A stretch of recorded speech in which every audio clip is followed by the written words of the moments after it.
La marque de fabrique des étudiants IPSA, j'ai envie de dire, c'est leur facilité d'approche. Je suis Pauline Durand, responsable ressources humaines donc, au sein de la compagnie.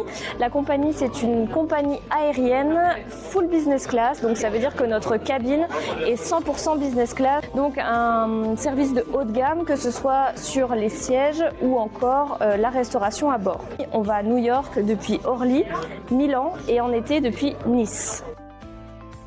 On recrute sur tout type de contrat, tout type de mission. J'ai envie de dire qu'il y a trois socles différents sur les missions. Il y a ce qui va être personnel navigant, donc les PNC, hôtesse de l'air et steward, et les PNT, donc les pilotes. Le deuxième socle, ça va être les fonctions support classiques de toutes les entreprises. Et puis le troisième pôle, ça va être les fonctions support spécifiques à une compagnie aérienne.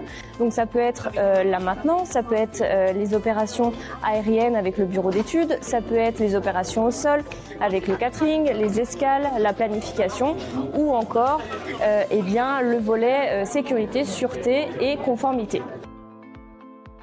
La marque de fabrique des étudiants IPSA, j'ai envie de dire, c'est leur facilité d'approche. Ils vont vers les entreprises, ils sont curieux, je trouve qu'ils sont plutôt bien préparés. Ils s'intéressent d'abord à l'entreprise, ensuite ils expliquent leur parcours et ce qu'ils recherchent. Donc des gens intéressés, bien structurés, qui sont déjà préparés avec une petite fibre professionnelle, donc ce qui est intéressant pour les entreprises parce que ça veut dire qu'on recrute des alternants, des stagiaires, mais qui ont déjà cet œil professionnalisant, donc c'est tout intéressant pour nous.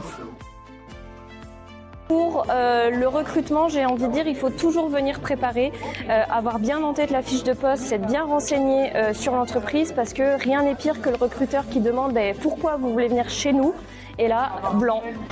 Pour l'intégration dans l'entreprise, j'ai envie de dire, il faut rester adaptable, mais surtout concentré dès les premiers jours. Alors oui, il y a beaucoup d'informations à engranger, il y a beaucoup de personnes nouvelles, etc. Mais il ne faut pas hésiter à prendre des notes, à se replonger là-dedans, puisque les premiers jours sont là où on peut poser toutes les questions, c'est là où c'est légitime, c'est toujours légitime de comprendre, mais c'est vraiment à ce moment-là où il faut profiter de cette nouveauté pour s'immerger vraiment dans le métier des uns des autres.